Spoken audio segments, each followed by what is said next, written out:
It's good. It's very good. Very strong start. Very strong season. Didn't disappoint. Flawless characters. Felice Hardy, really good. Surprising relationship with Philip Marco, Sandman, and yeah, you got Sandman and what was the guy's name? Electro was a fucking fart. I mean, but he was funny. He was cool. The character, not yeah, I didn't like the. Probably the only thing I didn't like was the direction of Electro. But it's not the same Electro that we know. It's not Peter Parker's Electro. It's not that. It's a different Electro, and he's not even Electro. He calls himself something else, which I can't even remember. Even though I've just watched the last episode, I can't even remember what his name was. But overall, Nicolas Cage did fantastic as Ben Riley, as Spider Noir, as this Spider Man, as the Spider Noir. Don't know where I got Spider Man from. It's not Spider Man, Spider Noir. As Spider Noir, as a Spider Man who doesn't give a shit, but still saves people, wants to help, helps, doesn't mind shooting someone to help, which is cool. Kind of reminds me of like a Batman. It's a Thomas Wayne situation. Bruce Wayne, Batman doesn't kill. Thomas Wayne, Batman does. It's Flashpoint, but in Marvel.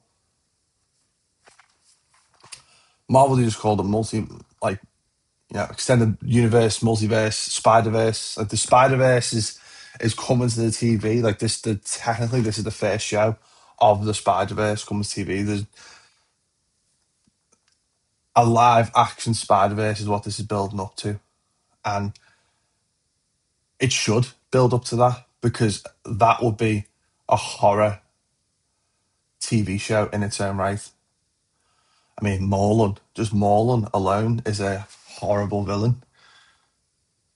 But getting to off going way off topic. So Spider-Man Noir, first three episodes kind of sets it up as Silvermane being the big boss in the city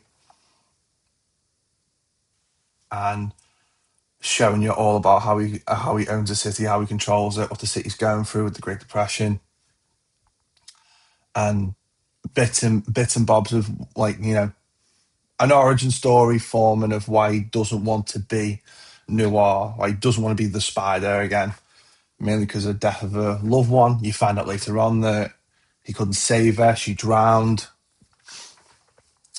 Not also that he couldn't save her; he was getting on it at a pub not far away while she was dying. But then later on, you find out where he got the powers from, where the origin story started, and it was in France in World War One, with multiple other men who were experimenting on, and how he got Ben Riley got the spider powers was he was bitten by some sort of man spider, which is like it's a flip on its own, which is pretty cool. Like we know Peter Parker turns to the man spider eventually, then has to get help from Connors to stop the genetic mutation because his mutation becomes too much. And I think we'll see that in Brand New Day. Brand New Day is going to be like kind of similar to Noir, but not as similar in that sense. I mean, we've seen a sort of man spider beast in Noir bite Riley. So that's there. But I think we're going to see the same in Brand New Day as well because Frank Castle's going to be in it. And we also see Bruce Banner. So Bruce Banner's going to help instead of Kurt Connors, unless we do see Kurt Connors in Brand New Day. And I think that's what they're keeping secret because we already know Scorpion's in it. So I think there's going to be a lot of cross-species genetics going on in Brand New Day, which is There needs to be. There hasn't really been touched the subject on it in the amazing until like since the Amazing Spider-Man. But anyway, Spider Noir. It shows you the France episode. It shows you why he got the powers. He saved a bunch of men who were being experimented by the Nazis.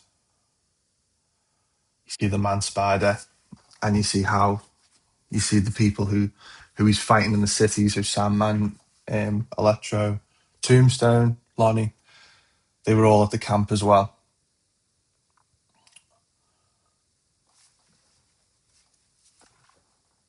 He finds the doctor who was trying to help with the experiments there, but also not helping.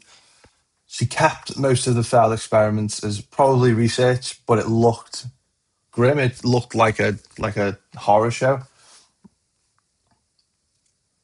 So, but her son was also like affected by a mutation, but it was a mutation of just getting old. Like he turns up to Ben Riley's flat, and I think he says, "Oh, you need to come with me. We're going to help. You're the only one who can help us and them. Them being Sandman and shitty Electro." So goes on from there. That guy who asked for help turned out that he was in the POW camp as well. His power mutation was a shit show. It was just, I'm getting old really quickly. He was 36. He looked like an old man. Looked older than Riley. So when you find out, like, you find out that the doctor's his mother. They find the cure through torturing Riley, and the cure was in his liver. They cure the old geezer. He becomes young again. Silvermane turns up the lab burns down. Now, now comes the bit where, he finds the cure. Riley finds the cure. He goes out, he cures Marco. Marco, not Marco. Is Marco? Yeah, Flip Marco. Goes like, cures Flip Marco, wraps her up at the end of the episode. Cures Electro Guy. Well, doesn't really cure Electro Guy. Kind of throws him into a train, which just cures his mouth anyway, because he's just annoying and shitty. But, my least favourite character, I guess. And I kind of wrapped it up. Like, it wrapped it up with him not wanting to give up the powers, not wanting to give up the spider. But it was quirky in the right way, like quirky way that it had to be. It being Nicolas Cage, which was perfect. It went so well with the show, with the theme, and it was just really cool. Like, not amazing by a stretch of the imagination, but it's a start to what can come from this. Like, it was a strong season. It was good. It was very good for Spider-Man, or something to do with Spider-Man, Spider Noir. So I'm off to watch Iron Lung, and I'll more than likely do a video on that as well. Cheers.